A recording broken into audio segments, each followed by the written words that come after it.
बिस्मिल्लाहिर्रहमानिर्रहीम, अस्सलाम वालेकुम नाज़रीन, आप यूट्यूब चैनल देख रहे हैं। मैं इमरान खान। खबरें बहुत सारी हैं, लेकिन सबसे इंपॉर्टेंट जो है वो एमक्यूएम के हवाले से है, क्योंकि एमक्यूएम को मौजूदा जो इंतखाबात जिसमें इमरान खान साहब ने बल्ले से धोया है, उसमें सबसे ज्यादा एमक्यूएम को ऐसा लगता है धोया है, क्योंकि एमक्यूएम को टोटल कोई 13,500 के करीब वोट पड़े हैं कराची में। एमक्यूएम जिनको 1.5 लाख 2 लाख वोट तो सदके में ही पड़ जाते थे। जैसे ही इलेक्शन शुरू होता था, पहले 2 घंटों के अंदर एमक्यूएम की गिनती जो है वो 50-60 हजार पे पहुंच जाती थी। इलेक्शन खत्म होने तक मशीनों की तरह लोग वोट डालते थे और एमक्यूएम को 1.5 लाख, सवा लाख, 1 लाख से ऊपर तो एमक्यूएम को नॉर्मल वोट पड़ता था। ये वही एमक्यूएम है जो 1 लाख से कम वोट के ऊपर कभी राजी नहीं होती, बल्कि बहुत गुस्सा करते थे कि भाई सिर्फ 1 लाख वोट लिया है, ये तो बहुत कम वोट लिया है, और अल्ताफ भाई क्लास ले लेते थे कि इतने थोड़े वोट लिए हैं। अभी एमक्यूएम की सूरत ये हुई है कि जहां से एमक्यूएम दूसरे नंबर पे आई है कराची में, वहां उनको पड़े 13,500 वोट, और उनके मुकाबले में इमरान खान साहब को लोगों ने डाले 40,000 के करीब वोट। तो अब आप अंदाजा कर लें कि ये हालत हो गई है एमक्यूएम की कि एमक्यूएम को कराची में इलेक्शन लड़वाओ, वो 20,000 वोटों तक नहीं पहुंच पा रही। जो 1.25 लाख वोट तो वैसे ही ले लेते थे मजाक के अंदर ही, ऐसा कैंडिडेट खड़ा करके जिसको कोई जानता ही नहीं था। तो एमक्यूएम की सबसे ज्यादा दुर्गत बनी है, और उसके बाद एमक्यूएम से वादे भी पूरे नहीं हुए। तीसरा, एमक्यूएम की हालत वो कर दी है कराची की सियासत के अंदर, वहां की आवाम ने, कि अब एमक्यूएम इलेक्शन लड़ने के काबिल नहीं रही। ऐसी सूरत में उनको पुराने दिन याद आ रहे हैं कि पहले इज्जत तो बाकी थी, कम से कम इज्जत भी गवाई, सियासत भी राय की, मिला भी कुछ नहीं, और ये जो वजारतें हैं ये पता नहीं कब चली जाए। यानी एमक्यूएम के लोग अब ये कह रहे हैं कि हमारा जो फैसला था वो ठीक नहीं हुआ था। नून लीग और पीपल्स पार्टी के साथ मुआहिदा करके पछता रहे हैं, ये वसीम अख्तर साहब कह रहे हैं, और उन्होंने कहा कि एमक्यूएम पाकिस्तान के साथ जो मसाइल आ रहे हैं उसकी वजूहात भी देख लें। पहले दिन से हमारे वोट बैंक को खत्म करने की कोशिश की गई है, हम हुकूमत छोड़ दें, ये कहना बहुत आसान है। जो भी वादे हमसे किए गए आज तक पूरे नहीं हुए। नून लीग और पीपल्स पार्टी के साथ मुआहिदा करके आज हम पछता रहे हैं, वसीम अख्तर। लेकिन खाली मुआहिदा तो नहीं किया था ना, वो बैग्स याद है जिनमें पैसे भर भर कर आए थे इस्लामाबाद में, जितने इत्तेहादी थे उन सबको हिस्सा मिला था और उन सबको पैसा दिया गया था। रजीम चेंज ऑपरेशन में मुबैना तौर पे हर एमएनए जिसको खरीदा गया उसको एक स्पेसिफिक अमाउंट दी गई। जिन्होंने ये डील करवाई उनको पैसा भी दिया गया, बाद में नवाजा भी गया। अभी एक ऑडियो लीक हुई है जिसमें शहबाज शरीफ साहब को एक नामालूम आदमी कह रहा है कि मियां साहब ये जो बंदा है ना, इसने एमक्यूएम के साथ डील करवाने में बड़ा हम रोल प्ले किया था, लिहाजा इस बंदे को जो है वो अकोमोडेट करना है। तो शहबाज शरीफ साहब अकोमोडेट कर रहे हैं एमक्यूएम के बंदे, तो ये इस तरीके से हो रहा है। लेकिन एमक्यूएम को बहुत मायूसी हुई है, जैसे जैसे अगला इलेक्शन आ रहा है उनका दम घुटना शुरू हो गया है। अल्ताफ हुसैन ने आना नहीं है, और अल्ताफ हुसैन आए तो इन सबको फारिग कर देंगे। जो पुरानी एमक्यूएम है वो अपने वर्करों को इलेक्शन लड़वाएगा अल्ताफ हुसैन, अगर उसको लाया गया तो ये सारे वैसे ही फारिग हो जाएंगे, अगर फारिग नहीं होते तो इलेक्शन में जाकर फारिग हो जाएंगे। तो पल्ले कुछ छोड़ा ही नहीं है एमक्यूएम के। एमक्यूएम का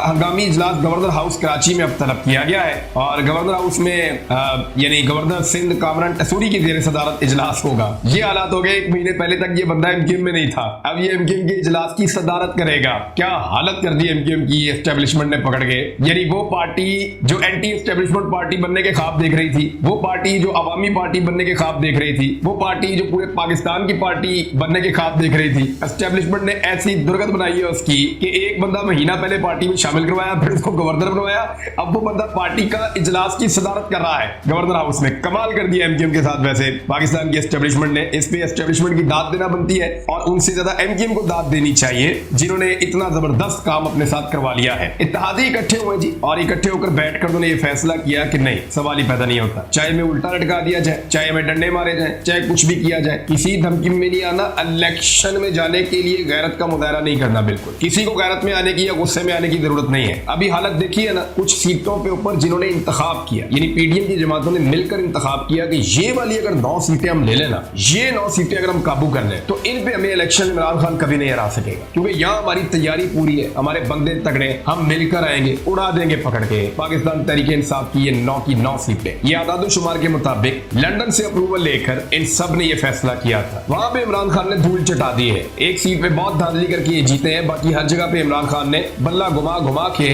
धूल चटा दी है, सबको एक एक चुटकी धूल। और ये हालत कर दी है कि अब वो बेचारे सोच रहे हैं कि इलेक्शन में क्यों जाए हम। जरा सोचिए, पूरे पाकिस्तान से इन्होंने ये 9 हल्के चुने थे इलेक्शन लड़ने के लिए, 2 में पहले भाग गए, जो बाकी 7 थे उनमें से 6 में मार पड़ी है। तो अगर इनको पूरे पाकिस्तान में इलेक्शन लड़ना पड़ गया जहां पे हल्के भी नहीं चुन सकते, तो वहां पे तो इमरान खान को बिल्कुल हल्का नहीं लेंगे, वहां तो बल्ला और तेज घूमेगा और ज्यादा फेंटा लगाएगा, क्योंकि कप्तान और उसके सारे खिलाड़ी एक साथ मैदान में उतरेंगे, और पब्लिक हर हाल में इमरान खान को ही वजीर आजम पाकिस्तान देखना चाहती है। आर्मी चीफ की तैनाती में भी कह रहे हैं जी, जो शहबाज शरीफ और मौलाना फजल रहमान ये सारे लोग डाल के कह रहे हैं जी आइन के मुताबिक वजीर आजम तकर्री करेंगे आर्मी चीफ की करने। इमरान खान ने तो सिर्फ इतना कहा है कि नवाज शरीफ और आसिफ अली जरदारी क्रिमिनल टाइप के लोग हैं, इनका कोई हक नहीं पहुंचता कि ये मेरिट की खिलाफ वर्जियां करते फिरे और ये आर्मी चीफ की तैनाती में इनसे मुशावरत की जाए, बात ठीक है। बाकी आर्मी चीफ की तैनाती शहबाज शरीफ साहब क्यों नहीं अभी तक कर पा रहे, खबर तो इसमें है। असल अभी तक नाम फाइनल क्यों नहीं कर पा रहे, असल खबर इसके अंदर है। ख्वाजा आसिफ ने कहा था ना बहुत जल्दी जो है वो नॉमिनेट कर दिया जाएगा जो आने वाले आर्मी चीफ हैं, लेकिन नहीं किया जा सका अभी तक। समझिए जरा इसके अंदर निशानियां हैं। आर्मी चीफ की तैनाती शहबाज शरीफ कर नहीं पा रहे, उनसे डिमांड कुछ और किया जा रहा है, वो बेचारे कहीं और फंसे हुए हैं। ये तो एक मामला है जो पाकिस्तान को यहां तक ले आया है। आर्मी चीफ की तैनाती का डर और खौफ ना होता,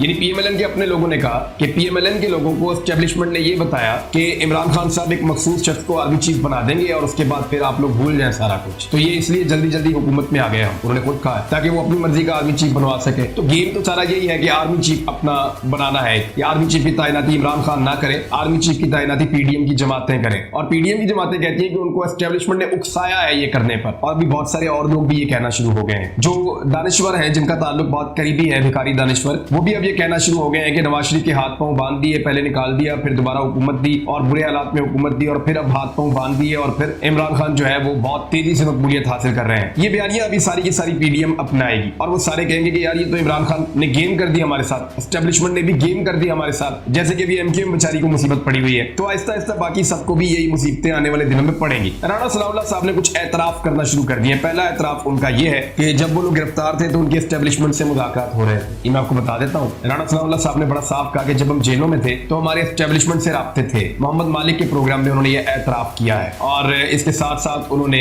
ये भी एक और एतराफ जुर्म किया, यानी ये जो कहते हैं ना कि हम इनकलाबी थे, हम अपनी मर्जी के तहत आए हैं, हमारा किसी से राब्ता नहीं था, इमरान खान से तंग होकर सब लोगों ने इकट्ठे होकर इमरान खान को निकाला है, ऐसा नहीं है। राणा सनाउल्लाह खुद कह रहे हैं कि एस्टेब्लिशमेंट से राब्ते थे, बल्कि उस वक्त भी थे जब हम गिरफ्तार थे, जेलों में थे। क्योंकि जेलों में जब किसी को डाल दिया जाता है तो उसके बाद उसको मनाना जरा आसान हो जाता है, वो ज्यादा आसानी से मान जाता है, हर डील बड़ी आसानी से तस्लीम कर लेता है। तो ये चीजें अब आपके सामने है। राणा सनाउल्लाह खुद ही एतराफ जुर्म कर रहे हैं, हम तो नहीं कह रहे। फिर राणा सनाउल्लाह ने एक और एतराफ किया, उन्होंने कहा फैसलाबाद की पावर लूम्स बंद हो चुकी हैं। ये जब हम कहते हैं कि फैसलाबाद की पावर लूम्स बंद हो गई हैं, बेरोजगारी हो रही है, फैसलाबाद के जो मजदूर हैं उनका रोजगार छिन गया है, लाखों लोग मुतासिर हो रहे हैं, जब हम ये कहते हैं तो हुकूमत कहती है कि ये क्या कह रहे हैं और ये क्यों कह रहे हैं। अब जरा राणा सनाउल्लाह कह रहे हैं, गौर से सुन लीजिए। फैसलाबाद की पावर लूम्स बंद हो चुकी हैं। राणा सनाउल्लाह का शाहजेब खानजादा के प्रोग्राम में उन्होंने एतराफ किया है। इस हुकूमत की तबाही की वजह से हजारों मजदूर बेरोजगार हो चुके हैं और मुस्तकबिल करीब में बेहतरी की कोई उम्मीद भी नजर नहीं आती। ये सिद्दीक जान साहब ने इसको ट्वीट किया। तो अब आप ये देख लें कि राणा सनाउल्लाह साहब ने दो एतराफ कर लिए और एक ऐसा स्टेटमेंट बोला है